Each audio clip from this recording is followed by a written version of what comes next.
दुख महसूस नहीं होता है, मुझसे कुछ तेरी नजर पूछ रही हो, जैसे मुझसे कुछ तेरी नजर पूछ रही हो, जैसे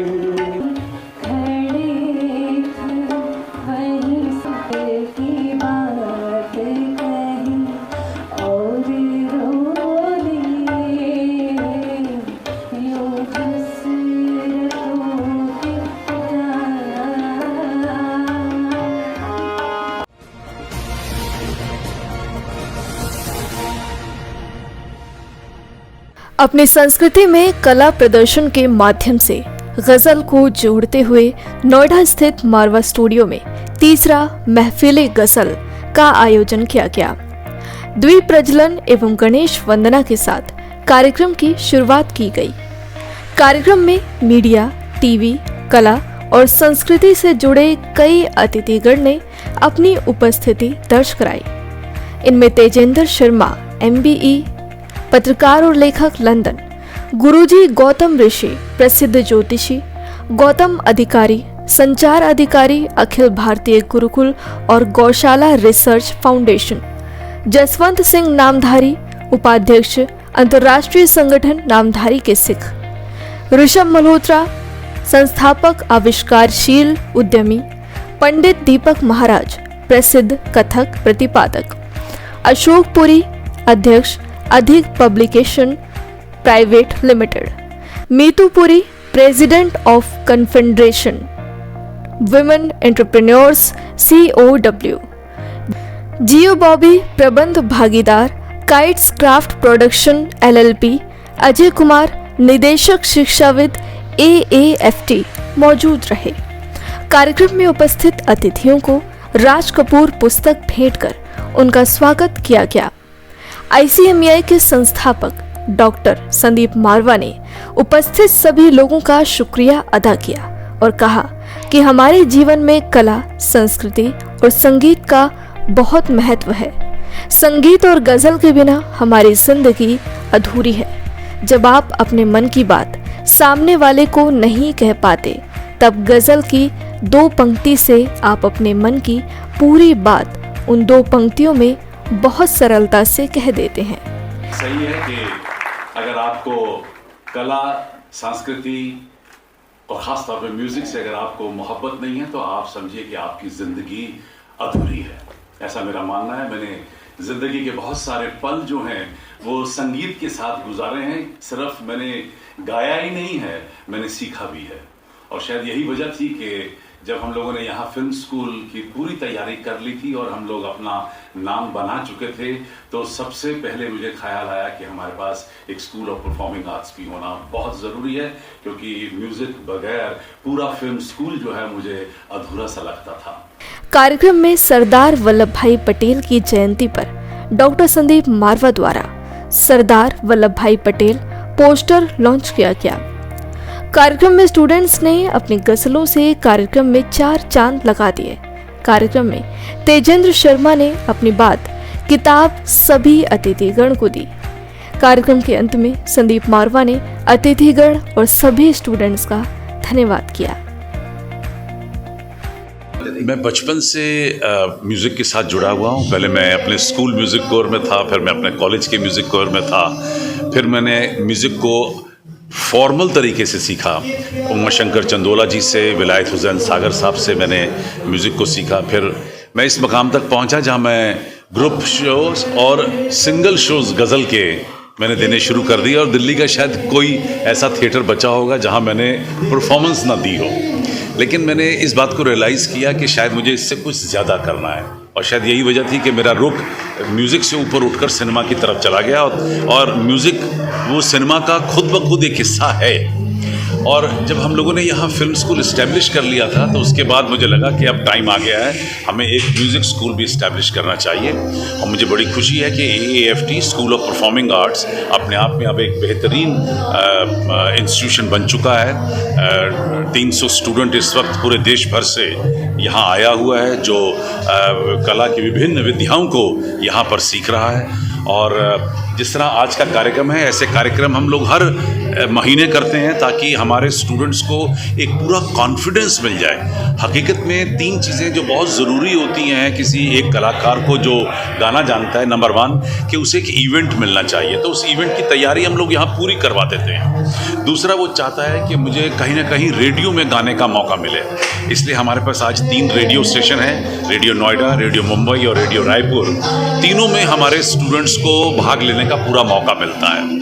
और तीसरी सबसे बड़ी बात होती है कि उसे टेलीविज़न और सिनेमा से जुड़ने की हमेशा चाहत रहती है, तो हमने उसके इंटरव्यूज़, उनके शोज़ टेलीविज़न पे भी हम लोग दर्शाते हैं। और क्योंकि मैं खुद फिल्म मेकर हूँ और मैं साल की तकरीबन 100 शॉर्ट फिल्में बनाता हूँ, तो उनमें भी उन्हें कहीं गाने का मौका मिलता है, चाहे वो फिल्मों का हिस्सा हो गाना या बैकग्राउंड या ओपनिंग म्यूज़िक हो गाने का।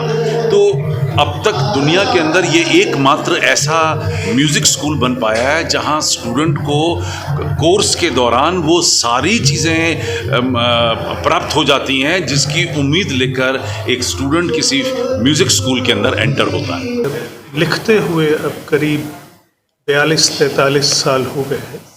मैं एक विद्यार्थी के तौर पे लिखा करता था, फिर उसके बाद अंग्रेज़ी में लेखन हुआ। मेरी पत्नी का इन्फ्लुएंस मुझ पे हुआ तो मैंने हिंदी में लिखना शुरू किया। तो हिंदी की पहली रचना जो बड़े अखबार में छपी थी वो 1980 में छपी थी। तो उसके बाद से लगातार कहानियाँ, गज़लें, कविताएं लिख रहा हूँ। मुझे लगता है कि गज़ल की सबसे बड़ी ख़ासियत ये है कि जो बात आप 20 पेज की कहानी में नहीं कह सकते, 200 पेज के उपन्यास में नहीं कह सकते, वो गज़ल के एक शेर में कहने। तो देखिए, बड़े शायर जो होते हैं कैसे एक ही बात को अलग ढंग से कहते हैं कि गालिब कहते हैं कि यूं तो मालूम है जन्नत की हकीकत, लेकिन दिल के बहलाने को गालिब की ख्याल अच्छा है। और उसी को शैलेंद्र कहते हैं कि तू जिंदा है, तू जिंदगी की जीत पे यकीन कर, अगर कहीं है स्वर्ग, ये अगर बड़ा इम्पोर्टेंट है, अगर कहीं है स्वर्ग तो उतार ला ज़मीन पर। तो शायर की खासियत ये है कि वो कम से कम शब्द खर्च करके गहरे से गहरा अर्थ हमें देते हैं और ज़िंदगी के नए मायने हमें समझाते हैं। मैं अपना एक बहुत छोटा सा परिचय देता हूँ। मेरे पिता, मेरे गुरु स्वर्गीय पद्म विभूषण पंडित बिरजू महाराज जी, जिनको किसी भी कोई भी परिचय के मोहताज नहीं है वो।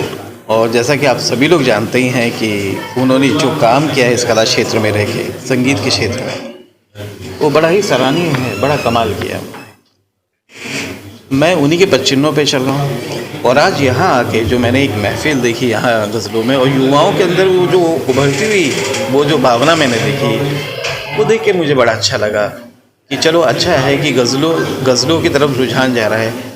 अभी थोड़ी देर पहले मैं ये भी कह रहा था कि कितनी चीज़ें हैं हम लोगों के इंडियन क्लासिकल म्यूज़िक और डांस में, कितने ताल हैं, कितने तालों के उसके संगम हैं जीवन के। तो अगर हम उस पर थोड़ा सा ध्यान केंद्रित करें अपना, तो एक जीवन भी कम लगता है, वो पूरा ही नहीं हो पाता है।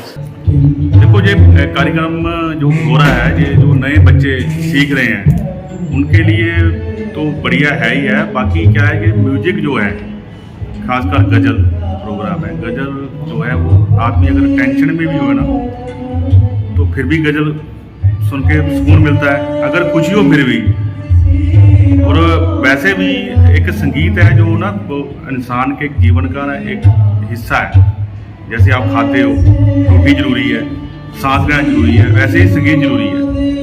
और ये जो अभी 12वां स्टूडियो में अभी कार्यक्रम में हम लगाए, संदीप जी जो कर रहे हैं, नए बच्चे तैयार करें, इनके तैयार किए हुए बच्चे पूरे विश्व में फैले हुए हैं। अच्छा प्रोग्राम ऑर्गेनाइज किया है संदीप मारवा जी ने AAFT का। मैं प्रेसिडेंट हूँ कॉन्फेडरेशन वुमेन एंटरप्रेन्योर्स की मीतुपुरी। मुझे बहुत अच्छा लगा जिस तरीके से स्टूडेंट्स को ग्रूम अप किया गया और जिस तरीके से प्लेटफॉर्म दिया गया है। उनका कॉन्फिडेंस लेवल्स इतना ज़्यादा है कि वो आज से ही तैयार हैं अपना जॉब या वर्क के कुछ भी स्टार्ट करने के लिए। Great platform for the students and they are really brushed up. ऐसा लग ही नहीं है हम प्रोफेशनल से सुन रहे हैं या स्टूडेंट से सुन रहे हैं। बहुत ही ज़्यादा अच्छा लगा।